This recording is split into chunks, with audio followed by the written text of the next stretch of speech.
प्रिय विद्यार्थियों, BSc part third की इनऑर्गेनिक केमिस्ट्री की क्लास में आज आपका पुनः स्वागत है।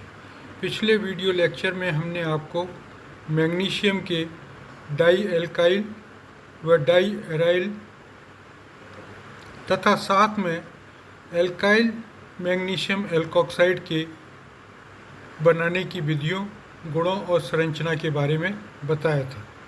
इसके साथ साथ एल्युमिनियम के कार्बधातुक यौगिकों के बनाने की विधियों के बारे में भी आपको बताया था।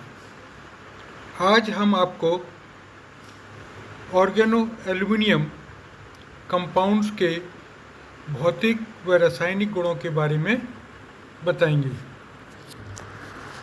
मैं doctor B K. Agrawal, associate professor in chemistry, government Lohia college, Churu, पुनः आपका केमिस्ट्री की क्लास में स्वागत करता हूँ। जैसा कि अभी हमने आपको बताया कि आज हम ऑर्गेनो एल्युमिनियम कंपाउंड्स की प्रॉपर्टीज़ के बारे में अध्ययन करेंगे। ऑर्गेनो एल्युमिनियम कंपाउंड्स सामान्य ताप पर इसमें जो विशेष कंपाउंड्स है, ट्राईमिथाइल एल्युमिनियम एक गतिशील द्रव है जिसका मेल्टिंग पॉइंट 15 डिग्री सेंटीग्रेड होता है तथा बॉइलिंग पॉइंट 126 डिग्री सेंटीग्रेड होता है। यह बेंजीन विलयन में एक द्विलक या डाइमर के रूप में पाया जाता है। ये यौगिक जल तथा वायु दोनों के प्रति अत्यधिक संवेदनशील होते हैं और अधिकांश यौगिक वायु में स्वतः ही जलने लगते हैं। वायु में इनका ऑक्सीकरण निम्न प्रकार से होता है, यानी 2L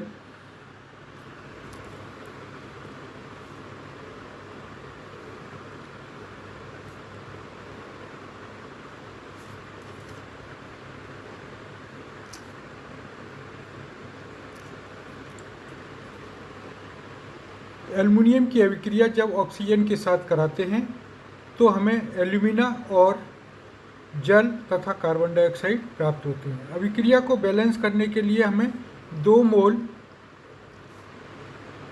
एल्युमिनियम ट्राईमिथाइल एल्युमिनियम तथा 12 मोल ऑक्सीजन के लेते हैं, जिससे हमें एक एल्युमिनियम ऑक्साइड 9 मोल जल के तथा 6 अणु कार्बन डाइऑक्साइड के प्राप्त होते हैं। इसी प्रकार जल के साथ इसका अपघटन निम्न प्रकार से होता है: tri methyl aluminium plus 3H2O plus AlOH whole three, यानी एल्युमिनियम हाइड्रोक्साइड बनता है और साथ में जो है मीथेन जो है प्राप्त होती है। अब हम इसके रासायनिक गुणों के बारे में यानी केमिकल प्रॉपर्टीज़ के बारे में अध्ययन करेंगे। वैसे तो जो 2 प्रॉपर्टीज़ बता दी वो भी इसकी केमिकल प्रॉपर्टीज़ के अंदर थी, यहाँ पर हम थोड़ा विस्तृत में अध्ययन करेंगे। सर्वप्रथम उन यौगिकों के साथ जिनमें उन सक्रिय हाइड्रोजन ना हो, यानी लुईस क्षार जिनमें सक्रिय हाइड्रोजन ना हो, ट्राईमिथाइल एल्युमिनियम से क्रिया करके उप सहसंयोजक यौगिक बनाते हैं। लुईस क्षार क्या होते हैं?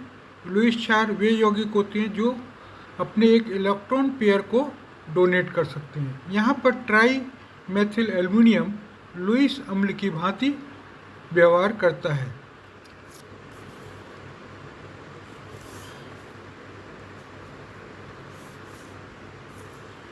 ट्राईमिथाइल एल्युमिनियम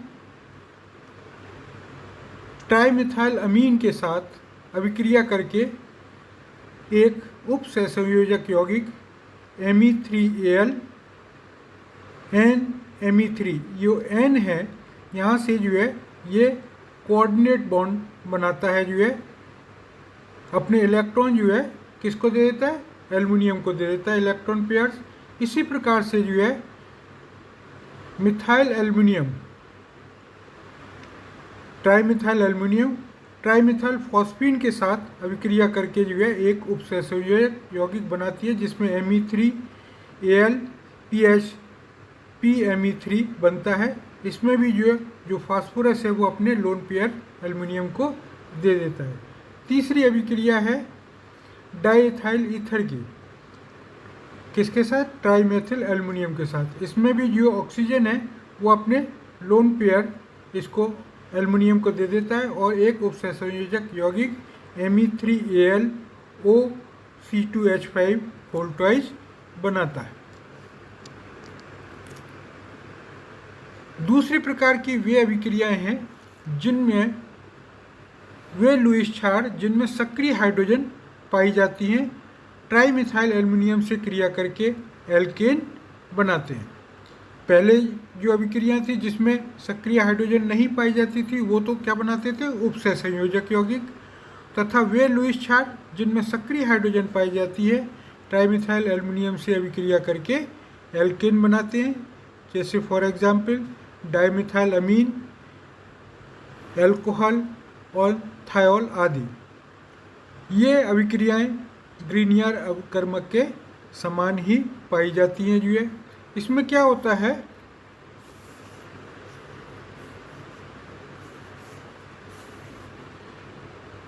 ये ट्राईमिथाइल एल्युमिनियम है, इसका मिथाइल का एक हाइड्रोजन मिथाइल ग्रुप और एक ये इसका डाईमिथाइल अमीन का जो हाइड्रोजन है वो अभिक्रिया करके मीथेन बना देता है। बाकी जो है ये इसके साथ जुड़कर जो है एक कॉम्प्लेक्स बनाती है, डाईमिथाइल एल्युमिनियम डाईमिथाइल अमीन। इसी प्रकार से जो है जो एल्कोहल है, एल्कोहल का जो सक्रिय हाइड्रोजन है H प्रोटॉन, वो मिथाइल के साथ अभिक्रिया करके हमारे मीथेन बना देती है और एक बाई प्रोडक्ट के रूप में जो है डाईमिथाइल एल्युमिनियम एल्कोक्साइड यानी CH3Al2AlOr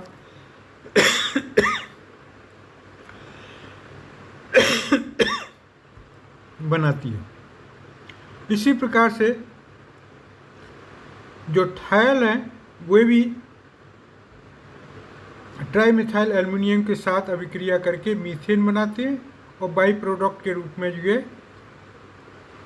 CH3Al2AlSr, यहाँ पे जो है 3 गलती से लग गया, यहाँ पे 2 है, CH3Al2AlSr। यहाँ पर जो ट्राईमिथाइल एल्युमिनियम है वो लुईस अम्ल की तरह तथा वे यौगिक जिनमें सक्रिय हाइड्रोजन है वो लुईस क्षार की तरह व्यवहार करते हैं। अब ये जो कंपाउंड्स बने यानी डाईमिथाइल एल्युमिनियम डाईमिथाइल अमीन, इनमें से कुछ यौगिक वो क्या करते हैं, उनके अणु आपस में मिलकर डाइमर, ट्राइमर, टेट्रामर आदि यौगिक बना लेते हैं। जैसे for example Me2Al NMe2 as a dimer के रूप में रहता है। इसमें जो एल्युमिनियम के 2 मिथाइल ग्रुप हैं, ये तो टर्मिनल मिथाइल ग्रुप्स रहती हैं और इधर भी ये 2 मिथाइल ग्रुप हैं, ये भी टर्मिनल मिथाइल के रूप में रहती हैं। और ये जो नाइट्रोजन है जो एल्युमिनियम के साथ एक बॉन्ड बनाता है और दूसरे एल्युमिनियम के साथ उपसहसंयोजक बंध बनाता है, तो ये वाले NMe2 और ये वाली NMe2 ये ब्रिजिंग के रूप में रहती हैं।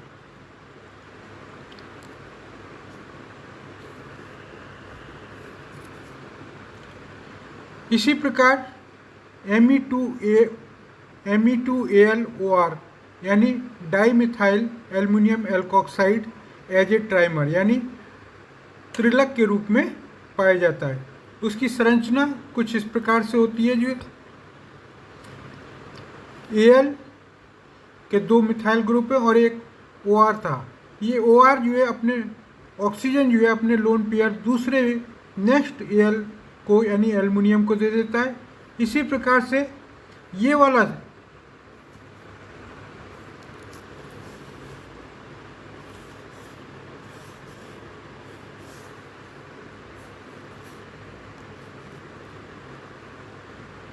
जो है जिसका ऑक्सीजन है ये एक दूसरे एल्युमिनियम के साथ उपसंयोजक बंध बनाता है। इसी प्रकार से ये वाला जो है इसका जो ऑक्सीजन है, एल्कोक्साइड का ऑक्सीजन है, ये अपने लोन पेयर इस वाले एल्युमिनियम को दे देता है। तो इस तरीके से ये एक ट्राइमर के रूप में पाया जाता है। इसी प्रकार एक और रिएक्शन है ट्राइमिथाइल एल्युमिनियम की, जिसमें एससीएन में भी ये सक्रिय हाइड्रोजन है, ये इसके साथ करके अभिक्रिया करके जो ये मीथेन बनाती है और डाइमिथाइल साइनो एल्युमिनियम बनाती है।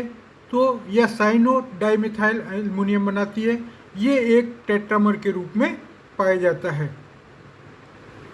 इसमें क्या होता है कि जो एक डाइमिथाइल या साइनो डाइमिथाइल एल्युमिनियम का कंपाउंड है उसका नाइट्रोजन एक दूसरे एल्युमिनियम के साथ उपसंयोजक के बंध के साथ जुड़ा रहता है। इसी प्रकार ये वाला जो अणु है इसका नाइट्रोजन इस दूसरे एल्युमिनियम के साथ उपसंयोजक बंध बनाता है, ये इस तरीके से। और ये वाला जो अणु है ये जो है इसका नाइट्रोजन इस वाले एल्युमिनियम के साथ सहसंयोजक बंध बनाता है। तो इस प्रकार से ये एक टेट्रामर के रूप में पाया जाता है। अब दूसरी प्रकार की अभिक्रिया है फॉर्मेशन ऑफ कॉम्प्लेक्स साल्ट, यानी जटिल यौगिकों का बनना।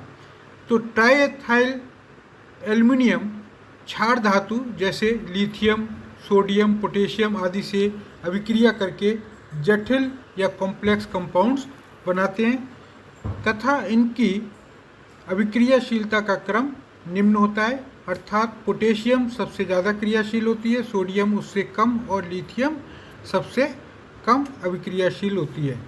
अभिक्रियाएं कुछ इस प्रकार से होती हैं जो है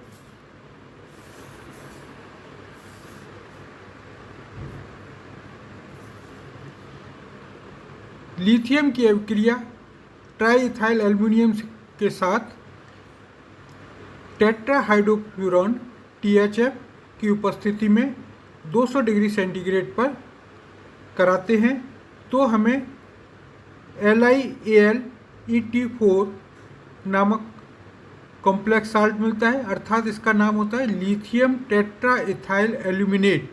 ये लिथियम है, ये धनायन है, और ये जो Al(C2H5)4 है ये क्या है हमारा कॉम्प्लेक्स नेगेटिव आयन जो है एनाइन है जो है, और ये जो है इस तरीके से हमारा उत्पाद बनाता है। इसी प्रकार से जब सोडियम के साथ अभिक्रिया कराई जाती है तो ये भी सिमिलर मैनर में जो है अभिक्रिया कराता है, लेकिन थोड़ा कम ताप पर अभिक्रिया होती है, वो 200 डिग्री पर होती है, ये 100 से 120 डिग्री पर अभिक्रिया होती है, क्योंकि ये लिथियम से ज़्यादा क्रियाशील है इसलिए अभिक्रिया कम ताप पर होती है। और जो प्रोडक्ट बनता है NaAlC2H5(4) यानी सोडियम टेट्राइथाइल एल्यूमिनेट, तो ये जो हमारा प्रोडक्ट बन जाता है। इसी प्रकार से ट्राइइथाइल या ट्राइएल्किल एल्युमिनियम का उपयोग अन्य धातुओं के ऑर्गेनोमेटेलिक कंपाउंड्स के बनाने के रूप में एल्काइलेटिक एजेंट के रूप में किया जाता है। तो तीसरी प्रकार की अभिक्रिया है एज एल्काइलेटिक रिएजेंट। इसमें हम क्या करते हैं कि मेटल्स के हैलाइड्स ले लेते हैं, जिससे क्या होता है उस मेटल का जो है ऑर्गेनोमेटेलिक कंपाउंड्स हमें प्राप्त हो जाता है। यहाँ पर हमने जो है टेट्रामिथाइल टिन लिया है ये, और इसकी अभिक्रिया ट्राइइथाइल एल्युमिनियम के साथ कराते हैं तो हमें टेट्रामेथिल टिन प्राप्त हो जाता है। अभिक्रिया को बैलेंस करने के लिए हमें 4 मोल एल्युमिनियम, 3 मोल SnCl4 टिन टेट्राक्लोराइड लेते हैं और 3 मोल हमें टेट्रामिथाइल टिन के प्राप्त होते हैं और 4 मोल AlCl3 के प्राप्त होते हैं।